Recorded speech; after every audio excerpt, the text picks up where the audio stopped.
আসসালামু আলাইকুম। এমপিভুক্ত শিক্ষকদের উৎসব ভাতা সংক্রান্ত আপডেট সংবাদে সবাইকে স্বাগতম। শুরুতে জানিয়ে দিচ্ছি সংবাদ শিরোনাম। এমপিভুক্ত শিক্ষকদের উৎসব ভাতা শতভাগ করার উদ্যোগ নেওয়া হচ্ছে বলে জানালেন শিক্ষামন্ত্রী। জানিয়ে দিচ্ছি বিস্তারিত। সরকারি চাকরিজীবীদের মতো এমপিভুক্ত শিক্ষকদেরও উৎসব ভাতায় শতভাগ করার উদ্যোগ নেওয়া হচ্ছে বলে জানিয়েছেন শিক্ষামন্ত্রী ডক্টর আ.ন.ম এহসানুল হক মিলন। বর্তমানে এমপিভুক্ত শিক্ষকরা মূল বেতনের 50% উৎসব ভাতা পান। সেই ভাতাকে শতভাগ করার আশ্বাস দিয়েছেন মন্ত্রী। বৃহস্পতিবার শিক্ষা মন্ত্রণালয়ের সম্মেলন কক্ষে গণমাধ্যমকে এ বিষয়ে তিনি কথা বলেন।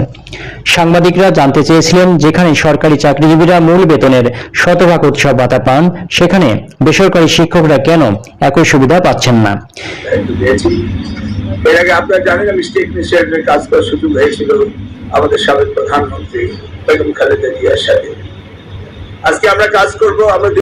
এর আগে সংবাদ সম্মেলনে শিক্ষামন্ত্রী জানিয়েছেন, নির্বাচনের আগে যেসব শিক্ষা প্রতিষ্ঠান এমপিওভুক্তির জন্য আবেদন জমা দিয়েছে, সেগুলো যাচাই বাছাই করে প্রধানমন্ত্রীকে প্রস্তাব দেওয়া হবে। তিনি বলেন, কোনো ধরনের অনিয়ম বা ঘুষ বাণিজ্যের বিষয় খতিয়ে দেখা হবে। শিক্ষকদের বদলির প্রসঙ্গে মন্ত্রী বলেন, এমপিওভুক্ত শিক্ষকদের বদলির প্রক্রিয়া যত দ্রুত সম্ভব চালু করা হবে। শিগগিরই এটি কার্যকর করা যাবে বলেও তিনি আশাবাদ ব্যক্ত করেছেন। যদি সিস্টেমে কোনো ত্রুটি থাকে, সেটাও খতিয়ে দেখা হবে বলেও জানান তিনি।